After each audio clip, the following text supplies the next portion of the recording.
Bienvenue pour ces nouvelles actus. Au sommaire, le marché paysan transfrontalier nous livre ses bons produits. Les amis de la fortification font ressurgir l'histoire. Mais tout de suite, cela ne vous a pas échappé, c'est la rentrée.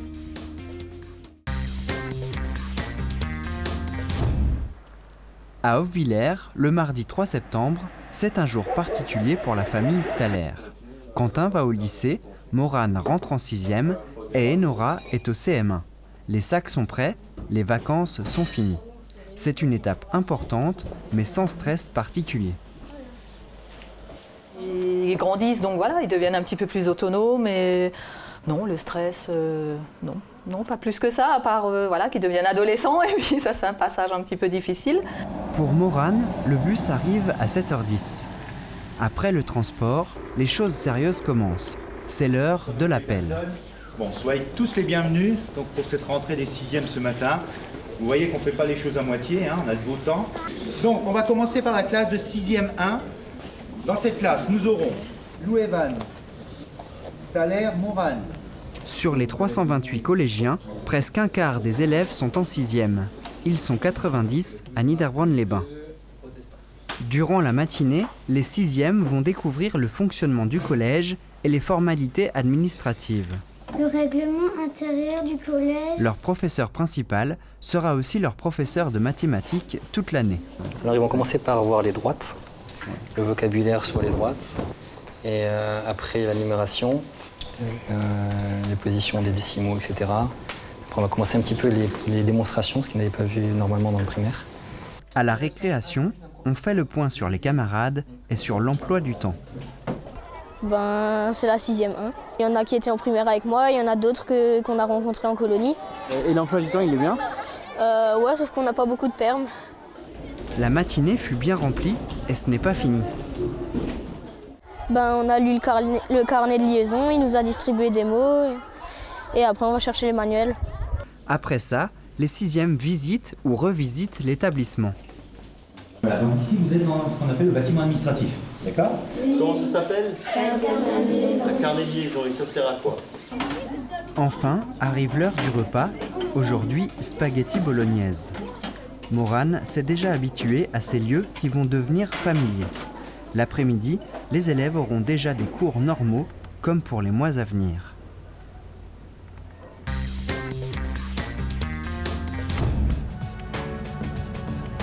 À la découverte des produits du terroir franco-allemand, les promeneurs se sont bousculés au portillon. Le marché paysan transfrontalier qui a eu lieu à Reichshofen a mis en valeur les produits de la région. Tout autour de l'étang de pêche, dans un cadre bucolique, une quarantaine d'exposants français et allemands sont venus présenter leurs produits authentiques. Organisé conjointement par le parc naturel régional des Vosges du Nord et la réserve du Pfälzerwald, ce dimanche a été l'occasion de promouvoir le Made in Vosges du Nord.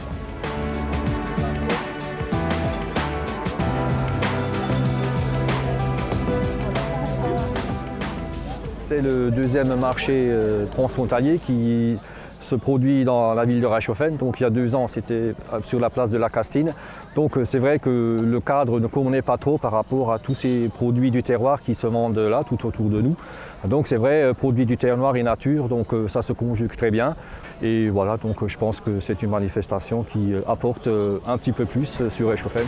Produits de la ferme, de la ruche, de la vigne, pain, charcuterie, poisson, huile, vinaigre, agriculture biologique, produits cosmétiques et bien d'autres encore ont pu faire le bonheur de tout un chacun.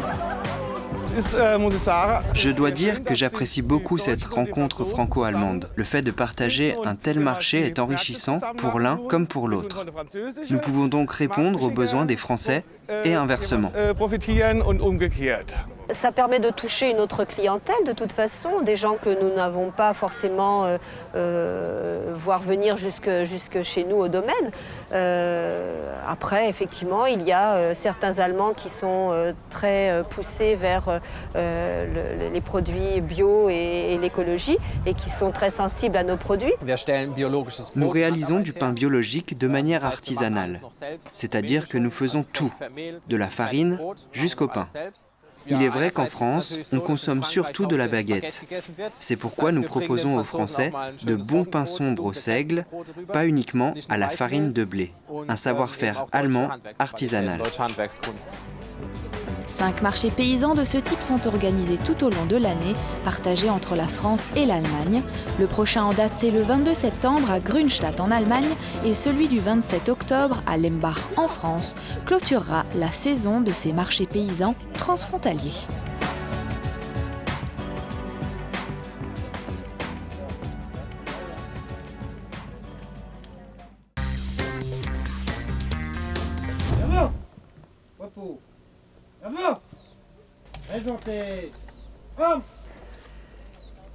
Les Amis des fortifications des Vosges du Nord ouvrent les portes de la casemate de Dambach-Neuenhofen. Créée en 1997 à Bitche, cette association nettoie et remet en valeur certaines casemates de la ligne Maginot. Ils ont répondu présent à l'appel de la MJC pour la fête de la Myrtille. Reposez. Armes. Repos. Mon lieutenant, petit bivouac pour l'instruction dans le cadre des activités de la réserve. Après le passage en revue des troupes, c'est parti pour la visite. L'un des éléments majeurs de la défense de la casemate était constitué de 2 cloches GFM, guet et fusil mitrailleur.